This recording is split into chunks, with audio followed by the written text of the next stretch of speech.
2023. Yeah. Yeah, well, I told this Spanish October from a guy named called Livy by from Kazakhstan. Yeah, well.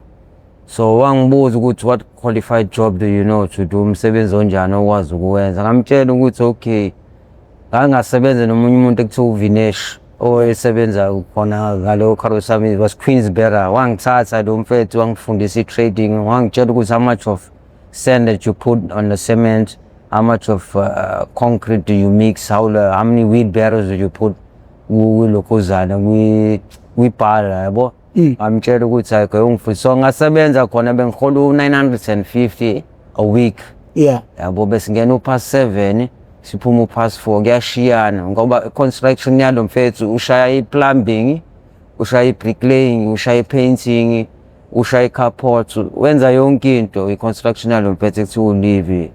Yabo i-boss ethu le kade sisebenza naye. So emva kwalokho, so last year ngo February 23 February Espanini ngaqala sengishaya ama-flop wena professor yabo. Mese ngishaya ama-flop bebekade bengazi Espanini, so saya kwenye indawo eQueensberry soshaya ishadano elinye indiya ekuthiwa uVishnu.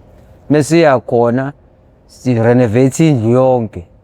So mina ngabona ezinye izinto endlini khona engiyibonayo ukuthi lezi zinto zinemali yabo. Lo muntu lo kanti angazi ukuthi udila lokhuzana ama-container la kuyepla etateni ama-container bathenga lezi zinto engaphakathi ema-container. So mengifika mina bangiscrapisa udoko ngaphakathi. Mengifika ngaphakathi lana ngithi ngiyabona ama-laptop, amafoni, ama-box namasha. Ngithi this guy of yours is what he does, you know what, he buys things from containers. Get me okay, you know what, no flop.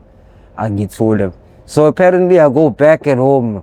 I'm from Jetswood. Kamalamu Abdul Haq Elias Mirazi, I'm a mix Zenzio.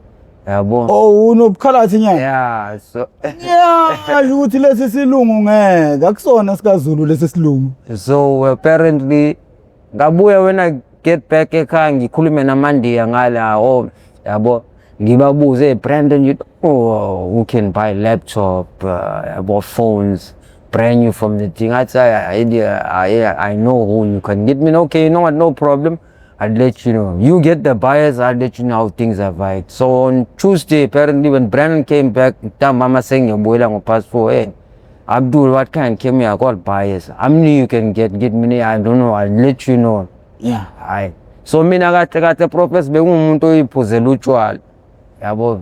Iwungabe bengakayazi sisi kahle. So mengithatha lezi zinto lezi, ngithatha amafoni out oma laptop othu, ngithathe ngendlela, ngithathe center from inside in the box.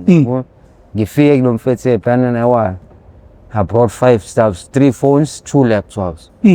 Asithathe le mali ngiphuze besathi lo mfethu uBrandon kumina, you know what, Abdul elinye igama ke wena professor bangibiza ngo-Elias Eli. Yeah. Lona alaziwe u-ID yami ngibizwa Abdul Haq Elias Mirazi yabo. So ngimtshele lo mfethu anginikeze le mali. So lo apparently uBrandon athi, you know what, why don't you try this thing here that's called Christian. Ngithi mina I don't have such izinto eziseceleni nentuthu, mina ngiyidlela iCastle the Amstel neSmirnoff utshwala engiphuzayo. So lo mfethu angitshela ukuthi try this thing, ngiyithathe wena professor. Mengiyithathe wena professor lento le ngingayazi ukuthi kahle yini, ayifake phakathi. Mase ifaka lento ngaphakathi yabo, ngiyidonse. Mase ngiyidonse iChristian bese ngiyambuza lo mfethu Brandon, hey, how do you come down with this thing, because now I'm feeling like I can't sleep. Into yenzeke ebusuku ngo-8 yabo, sihlalele ama-steps la ngihlala khona isemafletini e240 yabo, Summerfield Road.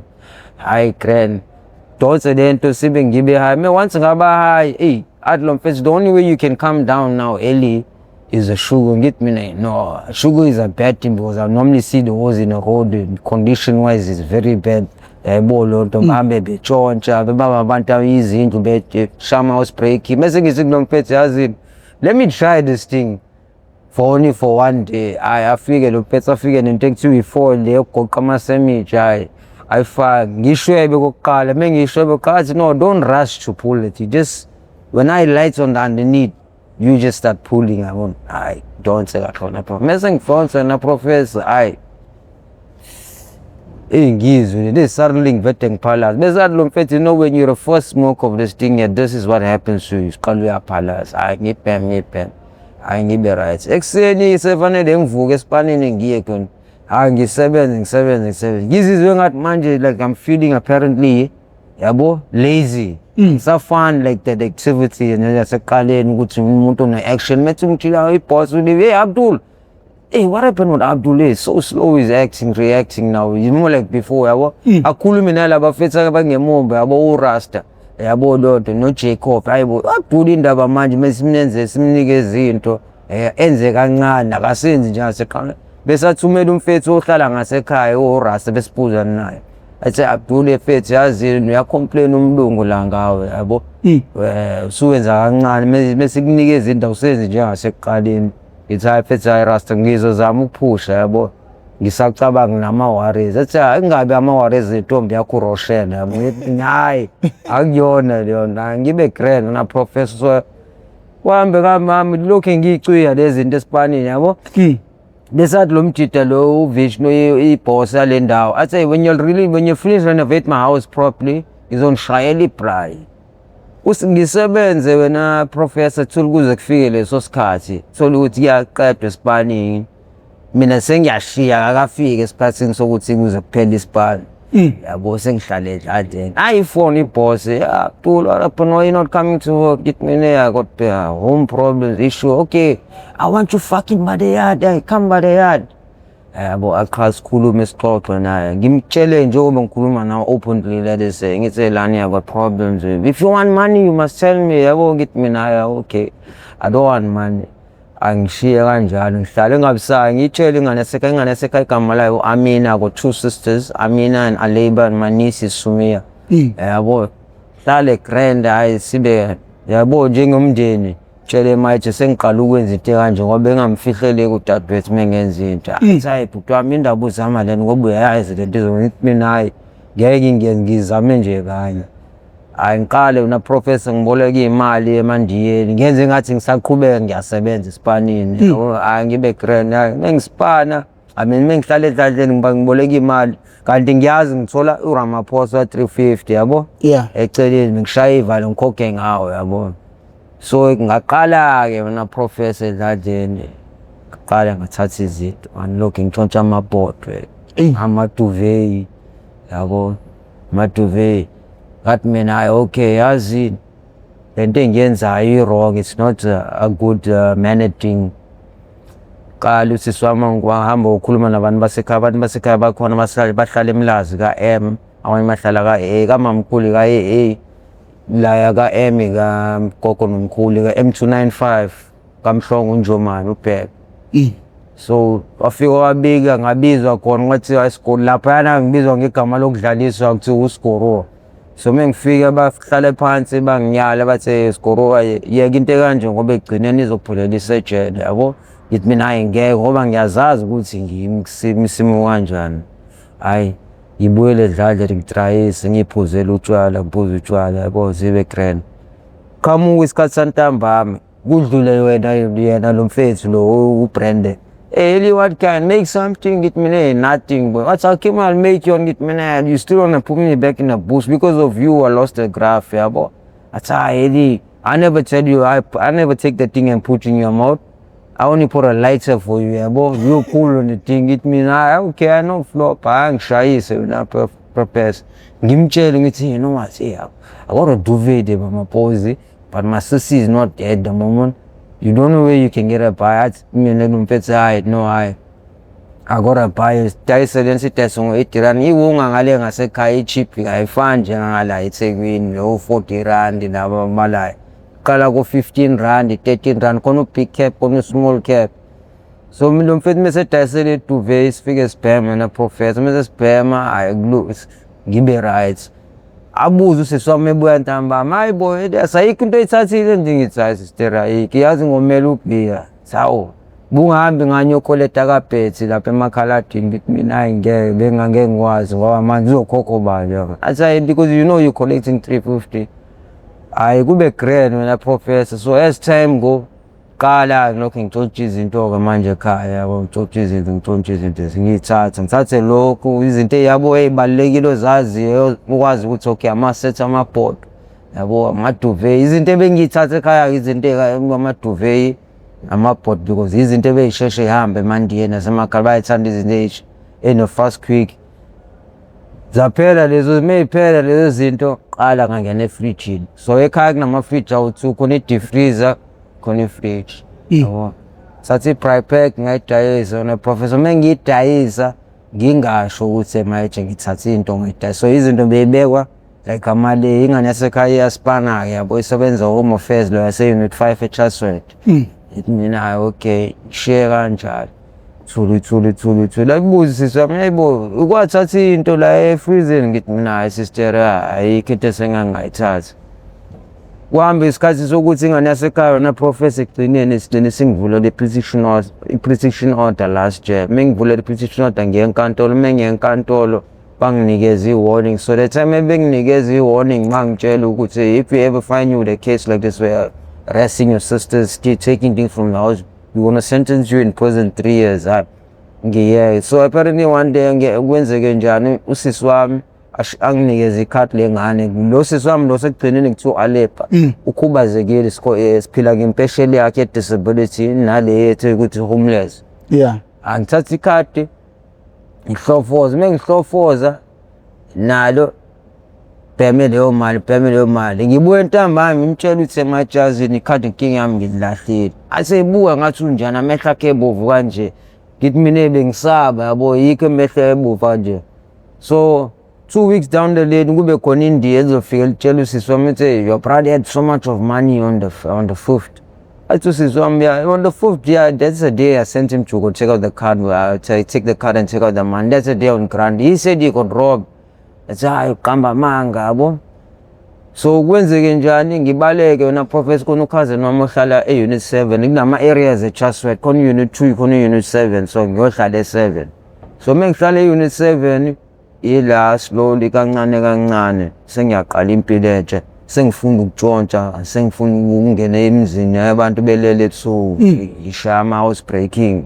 Ngihambe naye lo mfethu ekuthiwa useni wasekhaya yabo, angitshele ukuthi okay ngesikhathi esiwukuthi umuvuka la ebusuku awuvukwa ngo-8, 9, 10. Isikhathi sokuvuka lana is going to 3 o'clock, 4 o'clock ngoba manje umuntu usuke ephupha ngaleso sikhathi yabo, lo ntangazi yabo. So besingena emagcekeni amandiya sifuke sitshontsha ama-battery emoto yabo, esitshontsha ama-battery emoto sitshontshe sifike siwadayisele enye ithangane liwathenge ngo-300 siwatshontshe. So one day ngagcina sengithi mina ngifuna ukuyizenzela mina ngeyami indlela, ngingalokhu ngidiphendele ukuthi ngifundise umdudu wasedladini ukutshontsha. Ngayivukela mina elinye ilanga ngahamba ngayoyitshontshela, ngahamba ngathi ngiwunga ngasekhaya, khona ama-cap lawa 15 rand, khona lawa 13 rand. So bengithenga wona-ke ngibhema wona ne-rocky sengangayizama. Bengizamile i-rocky ngizwe ukuthi into ekwenza ukuthi ube paranoid, nendlela ekwenza ube paranoid ikwenza ukuthi ube high.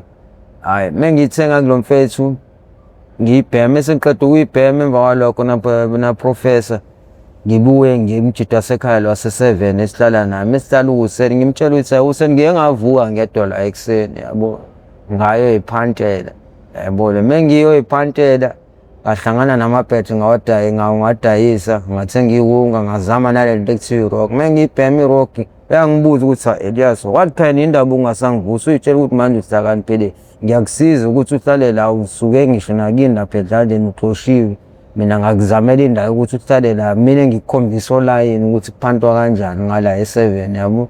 Ngimtshela ukuthi okay not Khazikhoyi nawe sorry ngiyaxolisa, ngeke kuseyenzeka, sengizozwa wena ukuthi yakwenzakala kanjani izinto yabo. So angitshela ukuthi ngelinye ilanga asivuke siyophanda siyobamba inkunzi, sivume esivuke ekuseni khona indawo ethi se-shopping center yase-Chatsworth eyi-complex nje emiswe kwayo indawo njenge-mall enkulu.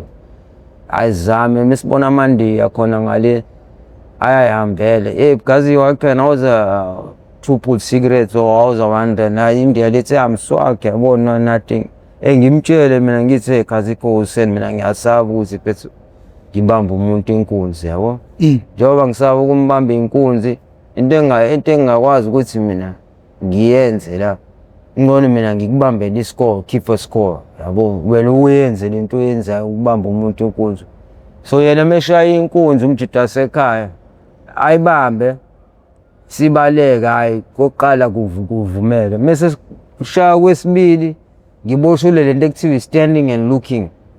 Uyazi standing and looking meaning if ubona umuntu ebamba omunye umuntu inkunzi ungathayi ungenza ama-reactions ngokuthi okusize yabo. So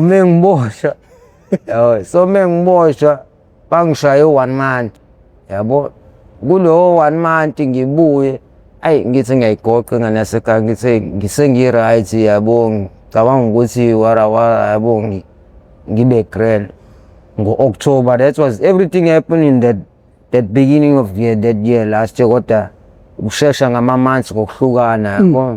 Ngithi mina okay, no flop. Mesethi umayeja kumina, you sure asifoneleni umamkhulu simcede ukuthi nangu sibani uyaxolisa ukuthi angiyasaphinda yenze into la. Hayi ngempela ngibuyele edladleni, mengibuyele edladleni hayi kuhlalwe grand. Iwungaki yenye into iyiskilimi ngoba ufuna into uyakwazi ukugoqa abantu bakini ukuthi hayi usushintshile. Hayi ngihlale ngiclean igceke yonke into, usisi wami ehlezi nethola imali angipha yayibona lonto. Hayi ngelinye ilanga uthe ukuthi mase ngekho la endlini ivuke lento yami ukuthi sekwangibophela i-petition order yabo. Ngivete ngithatha amafoni yabo akhe, thathe nezinto zakhe zokugqoka ngishaye khona, ngibuyele back kulo mjida lo wasedladleni e7. Ngibona ukuthi nangale 7 amaphoyisa wena professor seyaqala nokuthi afike. Ngibona ukuthi okay yazini lento sho mhlambe ngeke ngingisize ngalutho yabo, lento yami lokuthi ngisasha. Ake ngizame ukuthi ngenze ngenye indlela, ngizame enye impilo ukuthi ngingakwazi ukuthi ngishintshe impilo yami ukuthi ngiyophanda kwenye indawo. Athi lo mfethu wasekhaya ungajahi ukuthi wena mfethu uze uyohlala endaweni ukuthi uyophanda. So ngasuka ngahamba ngayohlala endaweni ekuthiwa Sesiphingo kuqala ngako-Mega City. Inkinga yami angilazi igama yaleyo ndawo ukuthi kodwa ngakugijima. Mengihlala khona eSiphingo bengumuntu bengaphandiye ngokugana ngoba eSiphingo kunzima ngokuthi manje umuthi uyaphanda uyajoja, kunalabantu ekuthiwa abamatekisi abashaya abantu, abashaya amaphara. And into enye into eSiphingo kufanele umuntu ohlezi uclean, ungakhombisi ukuthi uma uyiphara ukhombisa ukuthi hayi iphara lo muntu ohlezi ngolile yabo. Ngiphanda kwami-ke khona lapha eSiphingo professor bengimuntu eyicoshela i-PET, coshela amathini yabo, ami ngiyodayisa scrap yard. Ngisupport i-habit yami yokuthi ngidayise lezo zinto ngikwazi ukuthi mengingena e-scrap yard mengithole leyo mali mhlawumbe u-45 50 rand ngisuke khona ngiyoyithengela i-capsule ngiyibhemele yabo. So impilo yami bengiyiphila kanjalo ukuthi ngikwazi ukuthi ngiyisupport. Ngayigwema ezintweni eziningi ukuthi ngiyeke ukuganga, kungcono ngikwazi ukuthi ngiphante ngicoshe amathini, ngicoshe ama-cardboards, ngicoshe i-PET, lonto ehlezi philwa ngayo eSiphingo. So eSiphingo wakhona umama engihlezi ngimsiza ngimqoqisa ama-cardboards, sengithi ama-cardboards izinto zakhe zokuqoqa anyanisi yonke into, ngihlezi ngimsiza angiphe leyo 10 rand 20 rand ngiyana ngey'nsuku. Mengimsiza lo mama ngisebenze naye la njalo ntambama. Ekuseni mengifika ngimfakisa izinto, ntambama mengifika anginikeza. Mengisuka kuyena ngikwazi ngibe umuntu owaziyo ukuthi hayi mengiqeda ukusuka kuyena ekuseni ngihambe ngiyophanda ngibhekele into ekuthiwa amathini i-scrap yabo. So njengoba kade ngihlala khona lapha eSiphingo bengiphila kanjalo, bengithatha izinto ngicosha amathini ngihamba nolova sihlangane nabafethu abanye abaningi abayo esikhotheni yabo. So le story lesi engisikhulumayo esami salamatasa engikhuluma ngaso manje professor, it's a new rehabilitation of ama-drugs. Kune-story sami esaqala ngisabhema ama-drugs phambilini kusaphila uma wami nobaba wami. Lesi kade ngisikhuluma manje isabe ngalesi sikhathi ngoba ngiphila nosisi bami nodade wami. Okay, wena ubuye isibili eyidakamizwa. Uke wayise rehabilitation umuntu osuka kuyona iwunga. Okay, before for 6 years bengayibhema. Isikhathi esingaka? Yeah, so it's a relapse because why? I got a documentary history of what iwunga ngiyibheme before when my mom and dad was living. Yabo. Ngiqala ukutshontsha from primary school kusakhona lezi zinto ekuthiwa yizo. So this second version of me is ngingathini umuntu ophumile kwiwunga ongene ngephuthi. Njengoba ngingena kwiphuthi lento engifuna ukuyikhuluma la kodwa manje akulula ukuthi ngiyikhulume into engibuyise kwiwunga kwesibili umuntu wesimama. Ngiweak ukuthi mengithanda into egcineni ngifake enhlizweni. Okay. Awuqala usibuyisele la before ngikubuyisele emuva. Sure. La owuntshontsha khona ama-laptop namafoni ekugcineni akugcinanga nivelele makwavela kwaqhuba njani? Ngingathi wena professor ngingathi kuvelile ngabona ama-reactions eboss efonini misifona sengitshela ingane yasekhaya ungiphendulele icingo yafaka kwi-loudspeaker mifaka kwi-loudspeaker uthi you must fucking tell him I want him here at work early otherwise if you don't fucking come okay uzobona ngacathi ngisilima yabo ngithi mina mayethi nansi inkinga la boss wangasounda ngale ndlela teve sounda ngayo yabo manje khona into isenzekile bese ngiyamtshela ukuthi sengenzi 1 and 2 and 3 and 4 and 5 yabo ngithi mina kuyena akaye kulomfethu ekuthiwa uRasta uhlala ngalezi enzithona eRasta fethu abuze ukuthi yini iboss aba aggressive bese uRasta futhi maybe ukhuluma nosisi wami amchazela ukuthi hayi uthiwa adulu kanje bayadidisa wena professor yabo lona inkinga yabo bona sebethini bathi ngitshontshe ikhopha kahle akuyona ikhopha yabo ilezi zinto lezi ezazilapha endlini yabo ngoba it was it's like a Wendy house fe babe nedlu ngaphambili ubi Wendy house ngithi mina hayi okay I think abusisi wamafika ngitshela ukuthi hayi uRasta uyazi ukuthi hayi kulahleke nje izinto kanje yabo manje la iboss ididise ukuthi akulahleke ikhopha so into kanjalo wena professor ayijumpanga ngasho ukuthi kwamanje akajump ngoba for now apparently I'm still here in town njoba ngisho ukuthi mina this is the second version of mina ubuyela kwiwunga this thing what I'm talking about now into nje ngiqala umsebenzi after lockdown second version of mina yabo ukuthi ngafunda phambilini ngibheme iwunga yabo abhantinta iminyaka that's why ngithi ngeke ngiyikhulume leyo nto leyo manje sizikhuluma ngale eyamanje no ibalekile leyo kuqala cause uhlelo lolwahlahle oluqwashisa elokuraise i-awareness kubantwana abancane cause njengamanje wena usinika i-second version yakho uvela usukhulile which means abantu abazorelate mhlawumbe abantu asebekhulile but uma sibuyele emumva la uqale khona yila okuzosizakala khona ney'ngane ey'ncane zizo-relate so uma ungasibuyisele emumva insizwa izalwa ubani izalelwa ufunde phi amabanga aphansi ubumfundo onjani esikoleni up until mhlawumbe uzuyofika la owaphuma khona amabangeni aphakeme it's either mhlawumbe ugrade 12 noma lapho wahluleka khona uqala izinto enjengogwayi ukubhema vele-ke kuthiwa amakhaladi namandiya baqala bebancane lezo zinto lezo and ngicabanga ukuthi uzositshela wena ukuthi yini ebanga lokho nanokuthi kuthiwa ingane encane ekhaladi iyakwazi ukubhema phambi kwamawayo bayiphathele i-20 zonke lezi so angifuni ukubensana mephuza ukubhiya baphukuzisana utshwala ngoba kuthina abantu abamnyama leyo nto ayikho ukuthi uthole ukuthi manje umfana uphuza nomama wakhe sinenhlonipho sine-history yabo so take us back man. So apparently how long this is? Let me see. 98. Yeah, 98. My father's name is Amiri Mirazi, Mawamu Aisha Mirazi, Mawamu Tabuge Mlazi, isibongo sakubo umhlongo njomani. Umawamu ashatena 18 years. Baba mamlobola, wamthatha, wamconvect, wamenze wabisulumane. Yabo. So yonke into yabo yahamba ngendlela njengoba nathi sesikhule nge-religion ye-Islamic ekhaya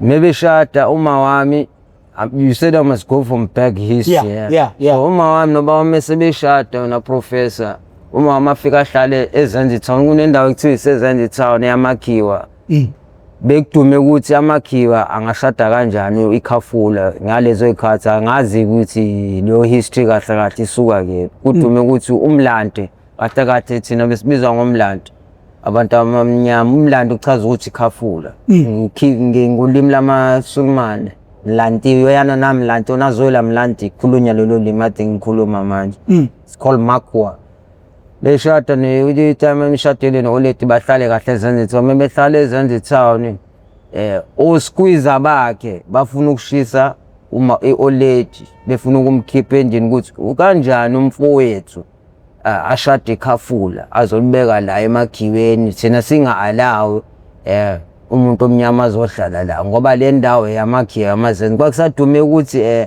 amazenzi ayedla abantu abamnyama ngey'khathi zakudala yabo kuthiwa babebizwa ngamazimzimu do labantu laba kuthiwa amakhiwa bawomakhelwane for amaSomalian eTanzania indawo kuthiwa iseZanzibar yabo eZanzibar yeah Zanzibar amakhiwa asuka lapho so indlela nami engazi ngayo engezwe ngayo from umkhulu baba yabo anti Bususu so baba meshade oLeti kube grand kuhlalwe kahle eZanzibar town ukhula shone uKarim uMahija shone ubaba oLeti etime noma wakhe bashone so mebeshona ubaba wami noma nodadewabo baphikisane ngokuthi yena nomfazi wakhe angithi usisi anti wami yena naye wayishadile nendoda yakhe so kwakune communication ukuthi manje njengoba behlala bewu4 kunengxabano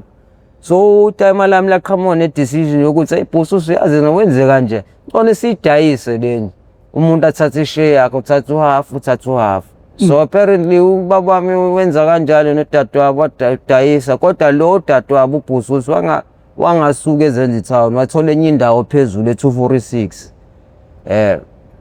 mesuka e246 utime lami lithola indawo e7 eMjondolo ithenga ileni indawo kuthi ilenda ayithenge ngo10,000 methenga ngo10,000 sihlale lapho sasiba u2 wayengakazalwa lo munye kuthiwa Alephi sekwakumina uMahija so sekqhamuke udadewethu lomncane kuthiwa Alephi hayi sahlala grand besihlale 7 grand kwaba khona lento ezokwenzeka ngingekho mina ngiye esikoleni ngangifunda la endaweni ekuthiwa iseClose Primary School eMerebank yabo itime lalingithatha lifike lingishiye khona wahamba bagcine sebefuna ukuqasha imoto zakaPhungula la eMlazi kaM ingishiye esikoleni so mesicala kahle lapha e7 ngelinye ilanga sengesikoleni usisi wami nomncane kuthiwa Amina angisakhumbuli kahle estimation eminyaka mhlawumbe wayena 4.5 kanjalo but I'm not too sure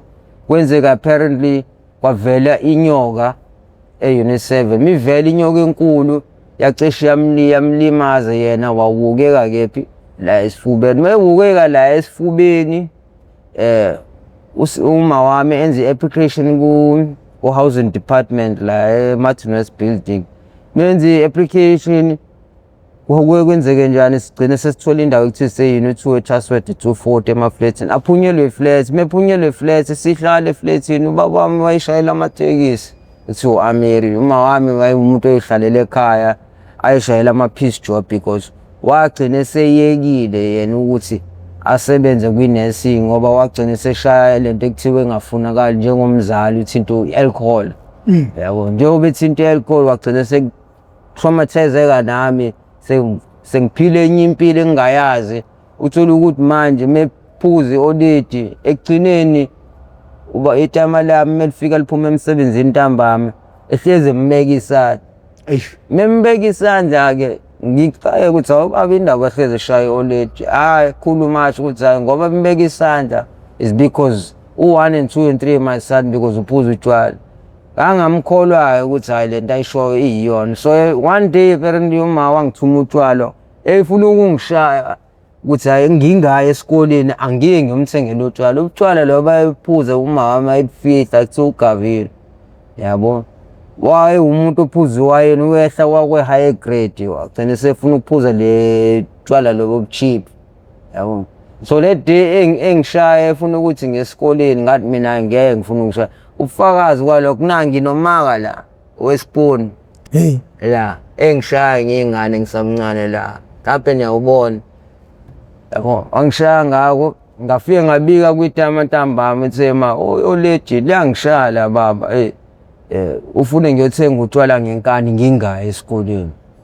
Athi hayi bo ungenza kanjani leyo nto. So njalo itama ne-oledi malihlezi nje ekamereni itama lokhu limshaya. So impilo yami mina bengiyikhula it wasn't a very qualified life, impilo egrand ngoba because sasuke emndenini o-right empilweni yaphambilini kusaphila ugogo umkhulu sihlale eZenzithani yonke into i-right kunamatekisi awu-2 isuzu iCorolla nevan yabo. So lezi zinto zama-witchcraft eZenzithani uthola ukuthi manje umuntu ugcine sethakatha omunye umuntu efuna ukumbona ukuthi impilo yakhe iyaphansi. Okay right, saqhubeka sahlala e-7 iphuma-ke le nje emafletini sihlale e-240 ahlala ubaba wami sibe grand njengoba kade ngixoxa ngokuthi ubaba wami wayehlezi eshaya iholide endlini mesephuzile noma engaphuzile abuza ukuthi yebo Lindiwe yindaba wangaphekela ingane wacabanga ukufaka utshwala emlomeni kodwa ingane ezikakahle. Athi hayi manje engisuke ngicabanga ukuthi ngizodlani, I mean sengithi sorry ngizophekani ngoba phela nawe usuke ungekho ushayela amatekisi ufika ntambama. Bese athi ubaba wami kuyena Lindiwe yindaba wena ungakweleti ukudle manje yendaba esitolo kaSimla ngoba phela kune-tuck shop evulela abantu isikweleti yabo. Athi okay ngizohamba ngiyokhuluma ngoba vese lezi ngane ngiyikholekthela ama-grant yabo. Bafethu sorry konke engayisho ngoba ngibalanga njengoba uprofessor ethe angibale amagama ethu ngibani ngegama lami umama.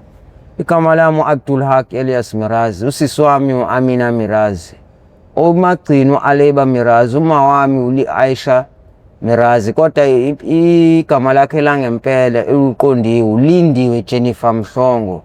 Ubaba wami uSaluna bamazi ngegama e-Unit 2, he comes from Zanditown 240. Baba wakhe uKarim, uma wakhe uMwahija.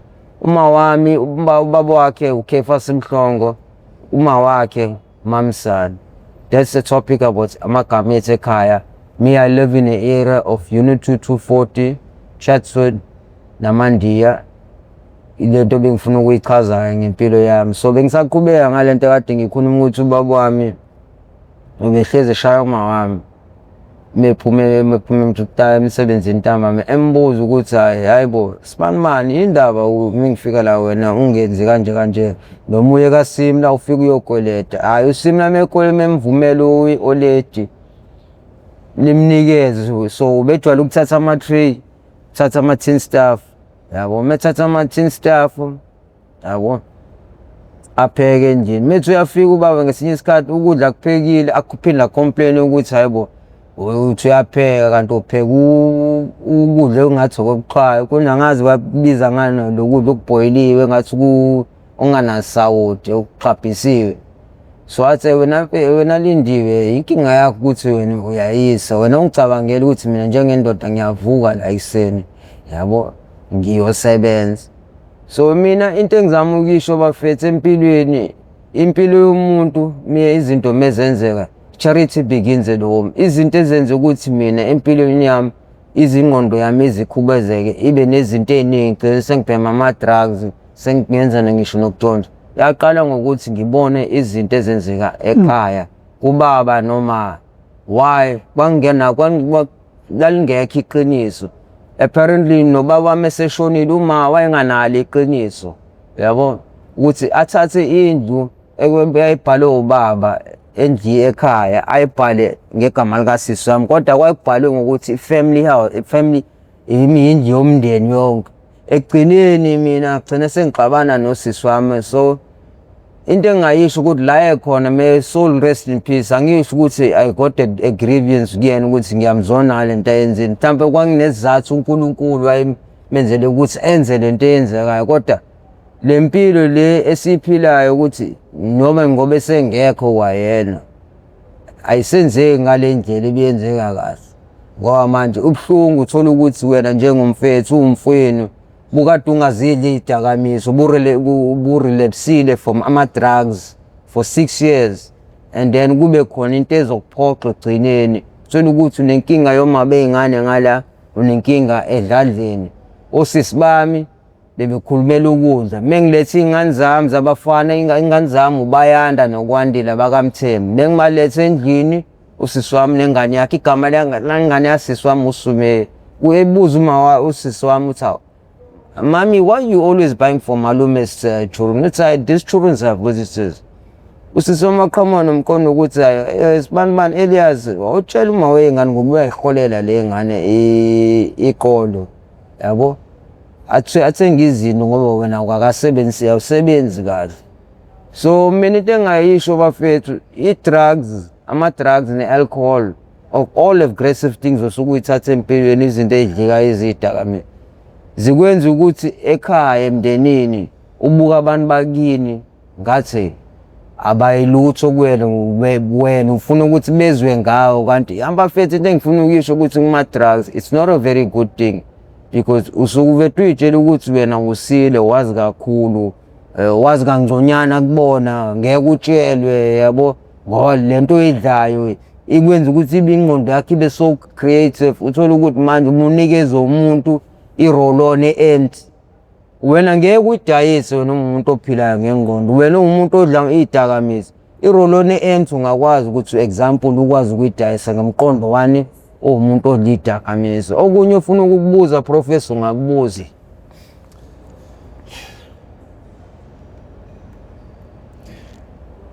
washiswa yini lapha? Oh la professor I was 6 years I say 6'5", I don't remember ngangingane. Ubaba wayelobola eMlaza nganoma wayelobola noma uyoshada ngoba ngisho ukuthi washada uma wami na 18 years. Kwakunomfethu edladleni ka-M295 wakuthiwa uSandile wakaMsomi. Because uma wayengitshela ihistory wayengihleze ngitshela ngalo history. IkaMhlongo M295 ikaMsomi la M29 bani yabo. So lo mfethu lo uSandile wakaMsomi wayehleze eshela ioledi in the aging stages of growing yabo ehleze emshela hayibo wena Lindi wena Jennifer ngiyakuthanda kanti uma wami apparently uzoba nenhlanhla athola umuntu oyisulumane ozomthanda amkhokhela inkomo amconvert abe isulumane.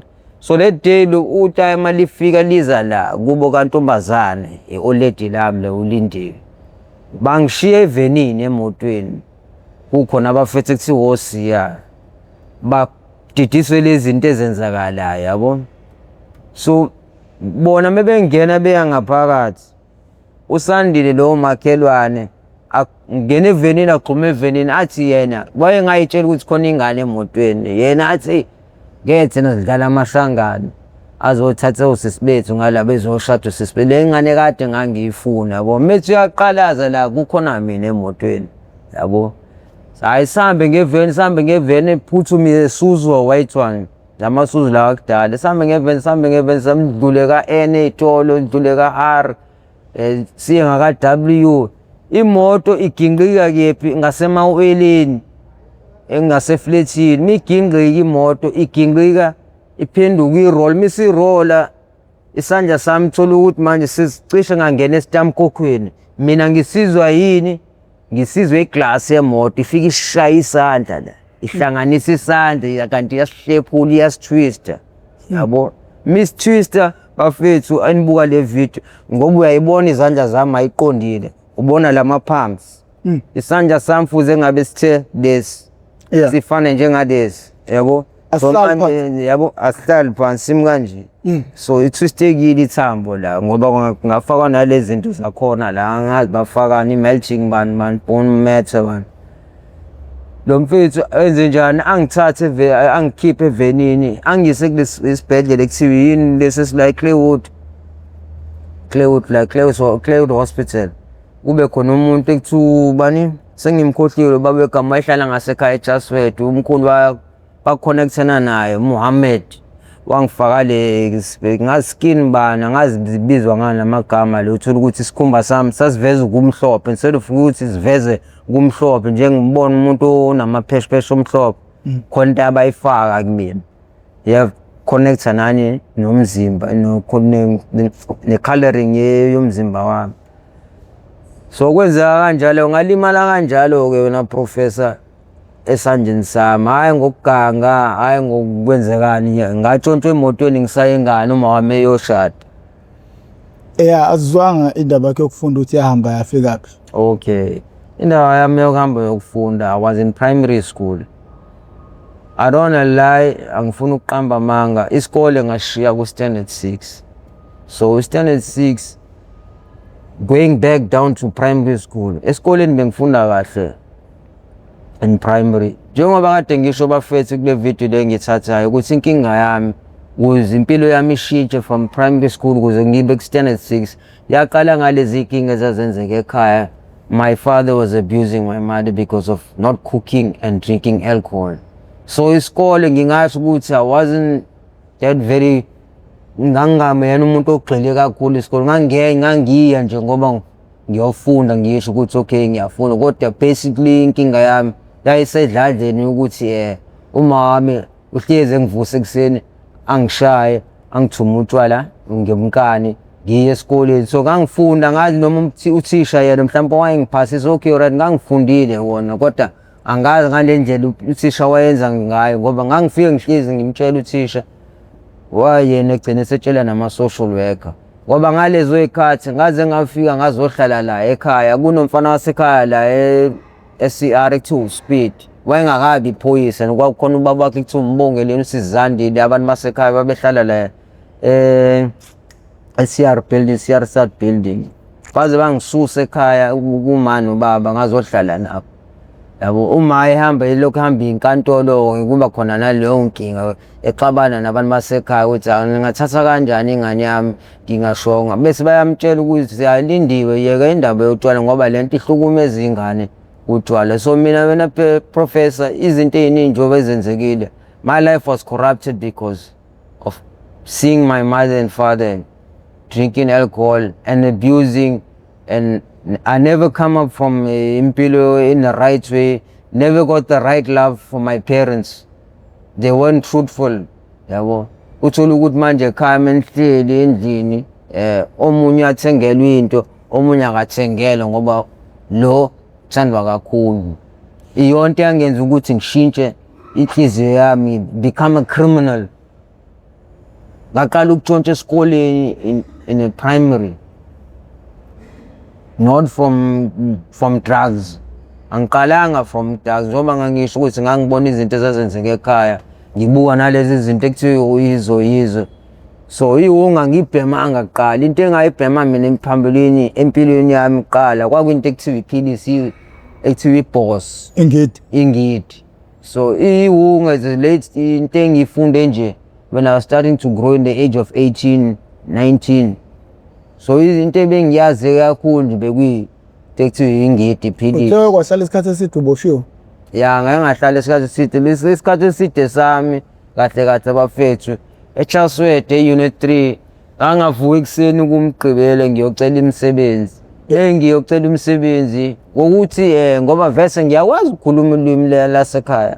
Ngafica umfethu njengoprofessor ngathi Yusuf Ekse, assalamu alaikum warahmatullahi wabarakatuh, kayfa hal sheikh, please can you give me asking for a job, I'm a Muslim brother. So lo muntu Sunmane anginikeza isipani, nenginikeza isipani kanti kulosihlanu kunento ekuthiwa ijumali ehlezi yenzekana nala eThekwini ukuthi mekulosihlanu amaSulumane ayivale ithola.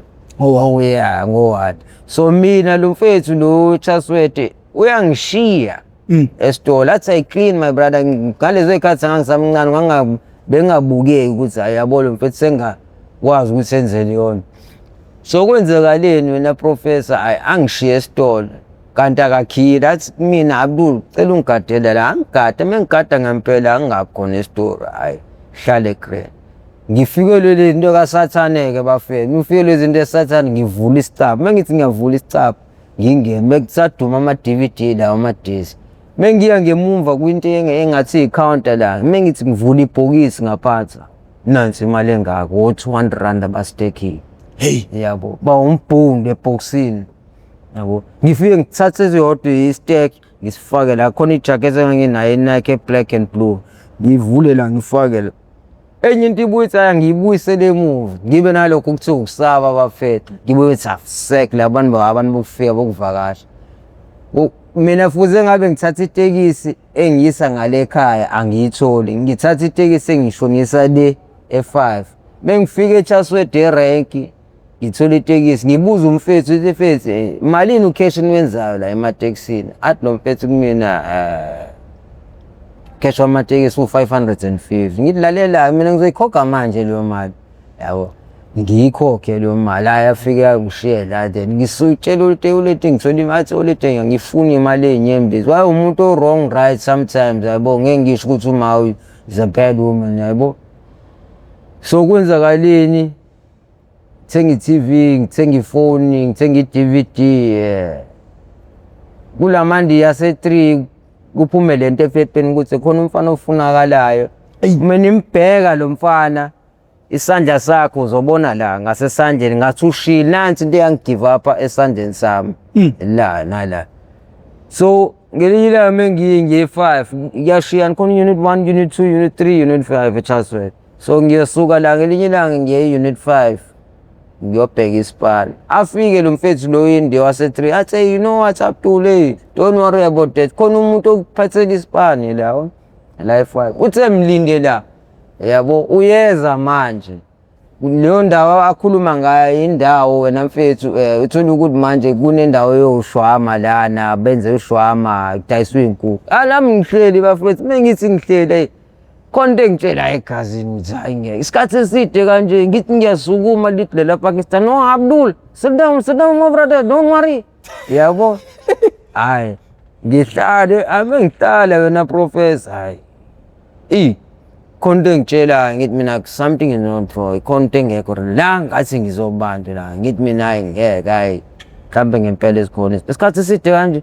Ngathi ngisukuma bafethu nibukela le video le, nansi imoto yaqhamuka iMercedes entsha. Ngithi ngiyabona ama-Pakistan awu-6. Mithi ngiyaqalaza nanti leli Pakistan elilodwa lasesitolo.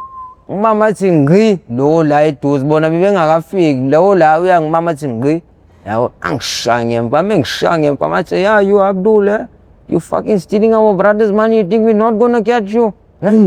Cha. Ngikhayize ngimemeze bafethu, mengimemezela bafethu shuthi kwenzakaleni kube khona umama ophethe kule mall le eqashwe kuyona, yabo. I-mall njengayiphi i-mall njengale emarket la uthola ukuthi khona umuntu odayisa ufish, udayisa ama-chips, udayisa imfino, ama-room nama-room.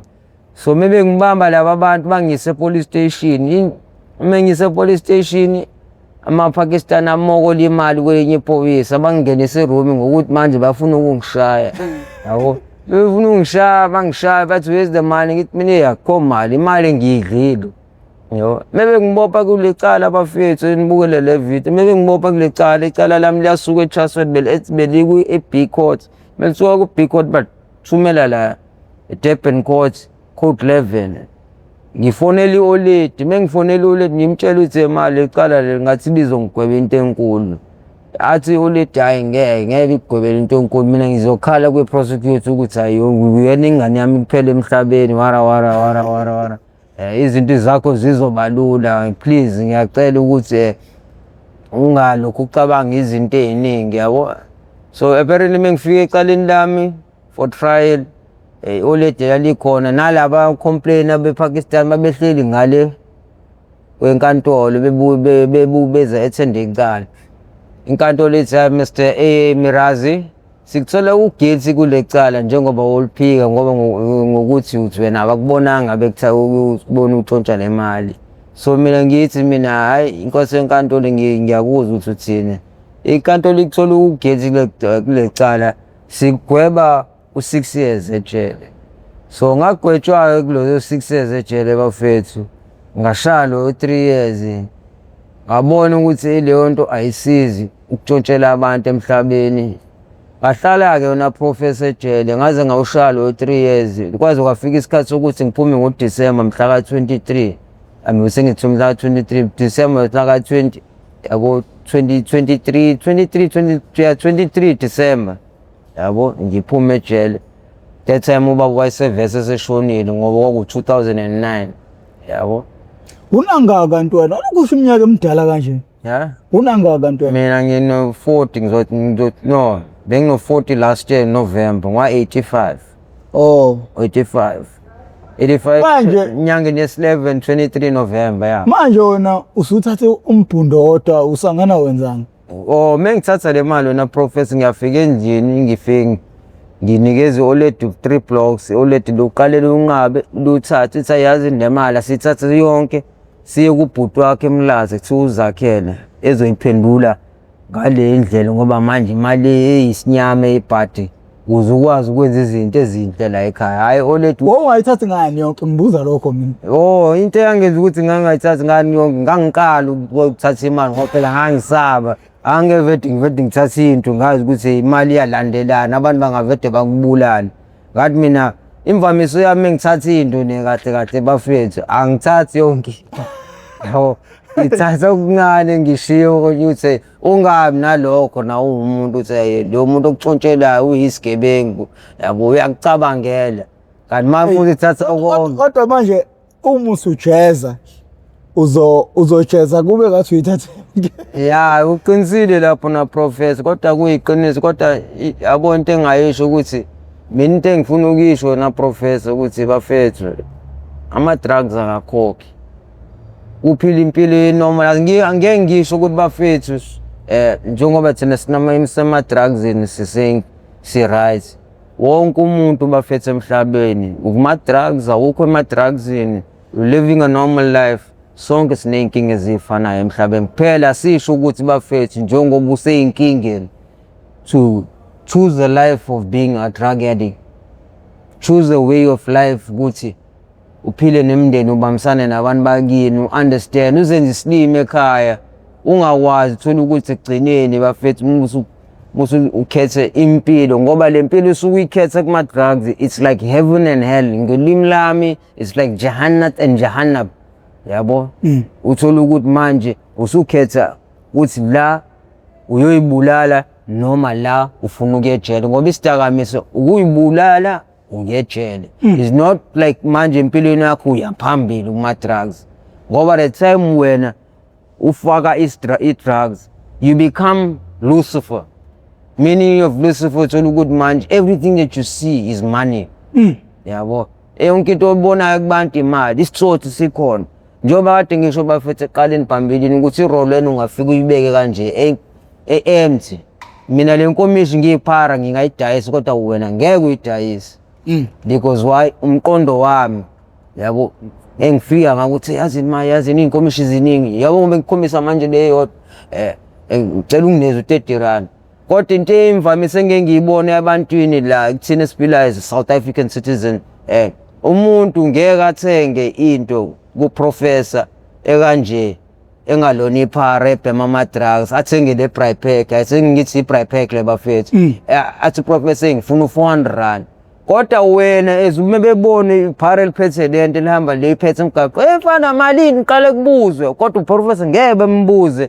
in a normal status clean gentleman egqoka isuit kodwa wena muqhamuka uphethe ngoplastic malini usuyashoko wena hayi ma ngifuna u300 rand athi hayi ukhona usijobe ezijwayele ukusijayisela ngo100 rand yabo lana asibambisene engabe lo muntu omnyama yasho ukuthi engane yabantu ibuyisele emuva lento leyo itshontshele yomuntu zama ukushintsha lana thina sikhuthazana sabantu abamnyama siyacindezela sifaka naphansi yazi ngicabanga ukuthi idelwa yini leyo nto siqayekile sinabantu abamnyama so makufika umuntu neBrypack esheshayo ekhaya efridgini kungekho Brypack ingane zami izilambeli ngizokwenza njani akukho uxakeka professor you see in this country that we living in basically in the lento siphila akukho uxakeka kuthina thina sabantu abamnyama we think we know better than others meaningly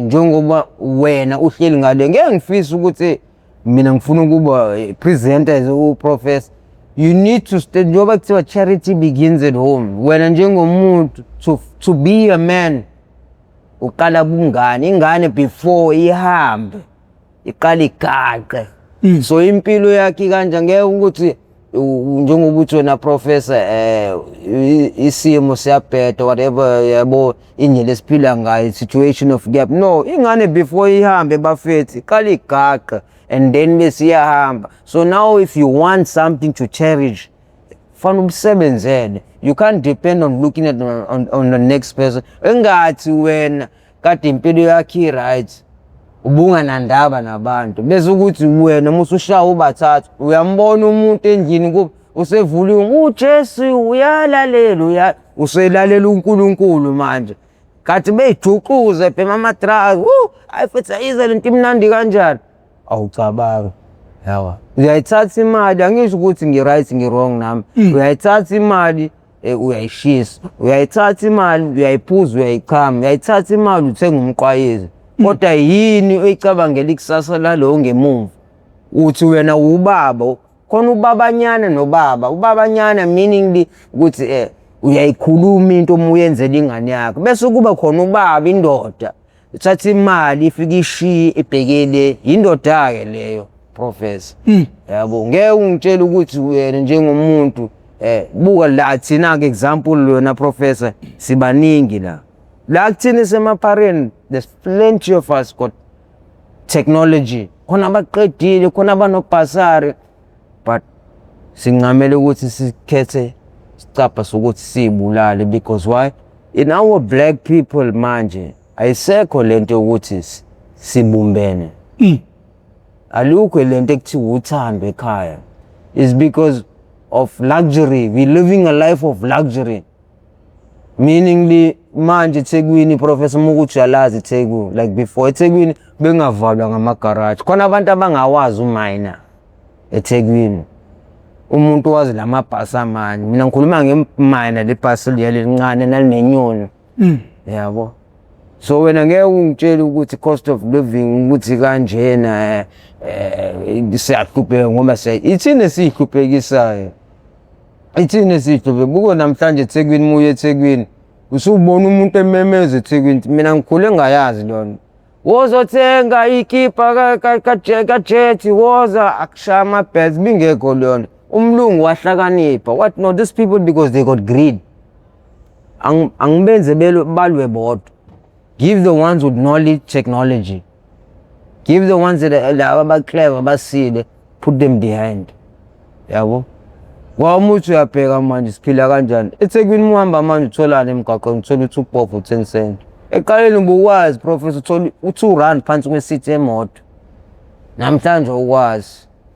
Namhlanje umakhelwane uhlulo kuneza inkomishi yamafutha. Uthi hayibo ufika mhlawumbe example uyafika professor hayibo esiyafethi ongipha amafutha le mali yami izongena ntambama izolada udakwa wena ngithi professor kodwa manje usuzocela amafutha so yiko ngithi mina sicabangeni yabo we don't think for thina our basic asicabangeli kusasa lesi sile kumina nginengane ezu2 what do I think about my sons in the if he's staying with his mother njobe ehlala noma wabo behlala nabo mawabo manje uncelibelela mawakhe manje sithi and then uthola ukuthi manje kunezinto afuna ukuzenza as a man who is going to come back to kumina so it's not easy ukuthi wena professor abuyele kumina yabo uthi umama uyiphara yabo kodwa in those two sons there'll be negative and positive kuzoba lothi hey kube khona lona positive ending of day fethu azina kusalayo ubaba wethu bese ngeke sibe la ngoba ubaba kodwa naye ubaba one day sifuna ukuhlala phansi ke simbuze our dream is to wash simbuze ukuthi yini emnandi kuyiwunga it's not about yini indaba ubhema iwunga unga into engayisho wena professor ayikho into emnandi iwunga unga bluffs your brain the first hit you feel ngingathini wena professor it doesn't take away your pain it chases away all those pains yabo njengokuthi ekhaya wena uthengela amateku uyithola imali umsebenzi awukho drug is all about drug and alcohol is all about taking away your pain for seconds angeke ngisho kanje you can do things you can lose your job in seconds ngama drugs yabo you can never turn everything backwards or rewind in the pain because into once wayiqala professor iyayona impilo yakho. So mina into engizama ukisho kuyingane zami bayana nokwani if meniyibuka lento bobaba bopuphu ngoba nginibiza ngalelo gama ningalinge nicabanga ukufaka ugwayi because ugwayi links you to insango, from insango it links you to ipilisi. Mengalona ipilisi it's alcohol, mengalona ipilisi it's rock. There's a drug that's called rock, there's a drug that's called tick, there's a drug that's called pill and stick eqhafazwa kanye emzimbeni wakho. So ingane zami ngiyanicela, ngikhuluma nomjidi ekuthiwa uprofessor lana ofuna ukwazi ngempilo yami nanele ration impilo yami engenza ukuthi yini engenza ukuthi ngingene edakamseni, yini emnandi kuma drugs. Ama drugs ayikho into emnandi. I drugs ikwenza ukuthi ubuke umunye umuntu kancane ungamthatheli njengomuntu ophila njengawo professor. Mawuhlehla ngoba manje usuyindoda usukhulile mhlawumbe uanalyze uhleli phansi. Yini yenza uma wakho azinikele utshwaleni? Into engayisho kwi-oledi aphuza utshwala. Kubo yena ekhulu engichazela isitori sabo babetshontsha bephuza utshwala, yabo. Egcekeni la kubo kama akufunakali umuntu ophuza utshwala. Uba umkhulu uKefas umuntu ehloniphekile mekwenziwa imicimbi wayengafuni kube khona abantu abaphuza utshwala ngoba waye umuntu ophambilini, like ngathi kumpostoli oyibandla elikhulu, umuntu ophambili. So wayengazwani ukuthi mekwenziwa imicimbi la egcekeni uphuza utshwala. Umkhulu wayefuna ukuthi kuhlonipheke nibe nekami ngoba lapha ekhaya M295 kune-room, kune-spare room ngala nangala la uthola ukuthi menifuna ukwenza into njengey'ngane zakhe nihlale ngaphakathi ngoba umkhulu yabo umuntu ophuza utshwala uba ngumsindo wayegqosha egcekeni because once upon a time I remember umama kwaphuza engqongqoza ngingaphakathi endlini wathi hey Sikoroni ngalinge nimvulele akaphume la kade ephuza khona utshwala, yabo, ngoba umkhulu nje wayengazwani nento eyistory. So mina into engizama ukusho ukuthi uma ngeke ngisho ukuthi yini yamenza ukuthi uphuze utshwala. So into engachaza ukuthi i-basic history yakhe ukuthi edladleni umkhulu wayebengafuni ukuthi bathinte utshwala, so bona babebutshontshe. So the meaning of leyo nto engizama ukuyisho is similar to ama-drugs, ukuthi into uma ungayazi ugcina ufuna ukuyitshontsha. Ukuyitshontsha kwayo iyakona ekugcineni, iyakudestroy impilo yakho, you lose yonke into. Mina-ke ngiluze izinto ey'ningi in seconds. The one hit of a drug, you lose everything emhlabeni. You lose your family, you lose your sons, you lose your friends, you lose your trust. I-trust yakho is very hard ukuthi umuntu ekugcineni emphakathini akuthembe because usubheme into ekuthiwa isidakamizwa. Because iklasi ingaphahla kamanje, it'll take very long ukuthi uqhume labo peace for it to heal, ibuyele esimeni sayo. So lento engizama uyisho bafethu, nawe impilo kuyothatha isikhathi ukuthi abantu baze bakuthembe. If kade ubhema ama-drugs for 10 years, fanele ukhave 10 years, ngeke ukhave 6 months. 10 years is 10 years. Leyo 10 years wakho fanele ube no-2 years ngaphezulu, ube extra. Usiguruju. Leli gama likaSiguruju noma Siguru ngathi angiliqale mlasi. Isikoro kade phethu wena professor. Isikoro is like le ngoma ehlezi icula ngekhathi zama-apha. Ithini le ngoma le? Isikoro ayinamasondo kwenze njani? Oh, Sikoro. Yeah.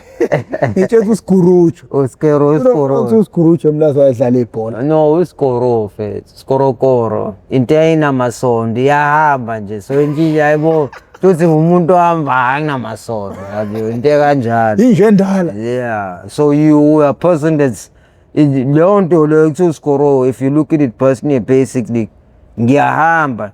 Like mina manje buka on drugs now. Kodwa ngiyahamba, anginamasondo, anginampilo ephumelela phambili. Thatha imali yami mfethu ngiyonikeza ishangane lapha. Yabo. Leyo mali that I'm just saying maybe that 200, 300 where you can take something ungene mhlambe kaHoncho's uthenge ishwama, uthenge idrink, yabo. For us as abantu abamnyoba ngisho kade ngisho kuwena professor, it's very hard. It's not about cost, it's about cost of living. Iyabiza, maintenance iyabiza. Ama flats akasa maintainwa manje. eThekwini manje it takes very long to maintain things. Buka umgwaqo umuhamba akusalona iTheku leli kodwa thina sibizwa ngamanje iTheku selifana neParawell. Ngoba uthi uyabuka na Professor emgaqweni manje ukubona amaqashaza phansi. So ngasho kanjani ukuthi omunye umuntu umbuko ePara uthi hayi uhluke kanjani neTheku. Kunabantu manje wena Professor, I'm talking about true basic story. Kunabantu starting to learn how to smoke. Abahlala nani emafletini abacashayo. Abangeke basho. Ungafethu wena Professor ungacabanga ukuthi into umuntu wena ungayibona. Ngingayifaka kuChappies. Professor me. Hayibo Abdul mfethu azamnandi la Chappies wayizolo. Mfethu ungaphinda uphana. Haya, me. Ithole ukuthi manje Professor egcinena ngisakunikeza. Siyaqala. Hawu mfethu Professor, mfethu noma ngenza noma yini mfethu. You see now where the drug leads you from. Yabo. Ngokuthi usufuna le anto le ikwenza ukuthi be goofed, you feel like He-Man, you feel like you're Hercules, but you're not Hercules. Ukata maso izinto zakho you narrows on the phakathi, uyazidla ngaphakathi. So ukuthi athi ngikhulu phela yabo, my body is like your body. Yabo. But you won't say. Yabo, you won't say wena Professor. Yabo, ngeke kusho wena Professor. Unesithombe. Yeah, ngeke kusho wena mfethu. Yabo, no, we just talking, just pulling out something ukuze na ubone njengomfethu mhlawumbe ungafika ufake lapha on the screen show kubonakala igama uthi yayona thina Professor. Hayi isithombe mfethu. Past lami seli njengomfethu ungathi ngigoqa ngegama nesibongo ubone ukuthi hayi ufethu. Ayibo kuyiyona. Uyisuluma nempela yela. Yabo ungabe. Yini uthole nalento yena? Yabo. Awuthi ngifihle i-ID number. Yabo. Yeah. Yabo. Something that you know, yeah. Yabo. That's the name, Abdul Haq Elias Mirazi. Gama lami 1985. Ngafuna nje ukuvela kahle nantsonke. Yabo. Yavela. Yeah. Hey. Mina ke lo mfethu okhuluma. Umpula wephungu. Yeah. Yazi umnyampula wephungu. Yeah, mfethu yabona ke Professor. Hey. So lento engizama ukuyisho nazalo ukuthi yabo njengoba umnqobe ngibekile, so ngitshelile mfethu I am going to talk about the true story of my side. I'm not fearing nothing. Into engiyidingayo nje bafethu lento engiyikhuluma no Professor, I just need help. Funa ukushintsha. I have 2 sons, one is 11, one is 9 years. And I want to be a father and a brother and a sister and a cousin and everything to my sisters, and whatever I lost, trust yami kubosisi bamafethu. Ngiyacela ukuthi okwazi ukuthi njengoba mina ngikhuluma no Professor mfethu osinikeza lo dabu ukuthi sikwazi ukuthi sikhulume ngale mpilo yema drugs. Bafethu mina ngidinga usizo because uthando oluningi angilitholanga kwabazali bami. Izinto eziningi ebezenzeka kumina ngakuthola kumkhulu wami. Igama lakhe kwayoKarim ongenzela izinto eziningi. Ngangisayengane kodwa ngisakhumbula. So bafethu into engizama ukuyisho kunina bafethu mina ngicelela usizo kunina. I don't want no money. Nikwazi ukuthi I can even give you all my contact number uma wengane. Nikwazi ukuthi nimconvict ukuthi hayi lo mfethu udinga usizo ngempela. Inamba yoma wengane ithi 0. Hayi bemhluphe. Okay. Bemhluphe. Ngcono befonele mina vele bayazi. Yeah. Yabo. Yeah. And I really need help, man. No, ayisibongile mfowethu ukuthi ube ingxenye yohlelo lethu nina bendlondlo enophapha ekhanda kaMenzi. Siyabonga kakhulu ukuthi nibe ingxenye yohlelo lethu. Lokhuluma uProfessor ngingwamkhize ngidabuka phansi kaNongoma esigodini sabho umthetho sohlangothini la kaMandlakazi. Siyabonga kakhulu bafowethu ukusupport uhlelo, kusekuhlelo lenu. Lolu hlelo akulona la muntu, uhlelo lomphakathi lolu lapho silanda khona bafowethu nodadewethu abavele ngeshiya ezidakamizweni. Abasuke bezosixoxela ngempilo yabo. Lokho basuke bengezile ukuzoyiqhayisa, kepha basuke sizokwenza lokho malungana nokuqwashisa abantu. Izidakamizwa zixova imndeni, izidakamizwa kunabantu abaningi nani bazi yabeke bafika la abangasekho emhlabeni. Cabanga ubuhlungu bomzali elahlekelwa ingane yakhe iminyaka iphile emgaqo njengesilwane ekugcineni futhi bese ke iyashona iziphelele khona lapha emgaqweni, okuyinto ebuhlungu nengayifiseli omunye umzali. Ngicathi ngoba uhleli nabantwana bakho babuka bengena bebuya esikoleni ujabula wedwa noma ungabathethisa ukuthi langcola kanjeni ishethi kade uyodla lapha. Lokho kukodwa into mfowethu Sure. enhle nemnandi ukuthethisa abantwana bakho mfowethu. Hey, understand le nto leyo. So ekugcineni uthi mawubuka abantwana bakho ube nethemba ngabe ukuthi ibona asebeyokufikela la wena ungafikanga khona. Kodwa futhi mayezothi sekufika isikhathi sokuthi kufanele ngabe uyavuna kumntwana wakho, kodwa manje umntwana usephelele idakamizweni. Ubhlungu lobo mzima ngendlela eyisimanga. Uhlelo lumalungana nokuqwashisa umphakathi. Siyacela bafowethu nigade abantwana benu, nabo abantwana benu beyigade. Uma ngipost episode, ibuke episode iqala njengomzali, uyibona ukuthi kulungele yini ukubukwa abantwana. Uma ukuthi uyibona ukuthi kulungele ukubukwa abantwana, ayinanhlamba, ayinazi izinto mhlambe ezirong ngathi masithi singathi siyakhanda nje sesiyabhidliza. Uyayithatha uyibukisa abantwana bakho. Ama episode maningi sipost usuku nosuku, senzela khona lokuthi ufike uyibuke njengomzali ubone ukuthi okay le i-right ukuthi ngabukwa abantwana bami, thatha uyibukisa abantwana bafunde nabo njengoba isho lensizwa ukuthi iyaqala incane nangendlela abazali ababehave ngayo. Ukuxabana kwabazali phambi kwengane kungaba into edala inkinga ebantwaneni. Siyacela ke nifunde njengoba isho lensizwa ukuthi ukulinga kokuqala noma ukuphazamiseka kwekhanda layo ukuhleze bonise ebeka unina isandla. Nengicabanga ukuthi into ebuhlungu kakhulu leyo ekuyehla empilweni yakhe. Nengicela ke nani bafowethu nani bazali maniqabana zamani indlela ukuthi izingane zingakuboni lokho. Yathi enye indoda abazali bayakwazi ukuthi belwe phambi kwengane kodwa basaba ngisho ukuqablana phambi kwengane. Into ngempela eyisimanga ngendlela eyisimanga. Ngakho ke bafowethu cindezela subscribe button, cindezela ibheli, join membership uzosibeka emathubeni amahle ukuthi uhlelo lethu lukhule kakhulu kunakuqala lukwazi ukufeza nezinye izinhlelo esifisa ukuyifeza. If ufisa ukungifonela noma ufisa ukungWhatsApp ayira ngaba advice ngomntwana wakho mhlawumbe kungaba ukufuna usizo ngemethadone ukuze ukwazi ukuthi abanye beyithole, nansi inombolo yami yocingo 081 513 5606 081 513 5606.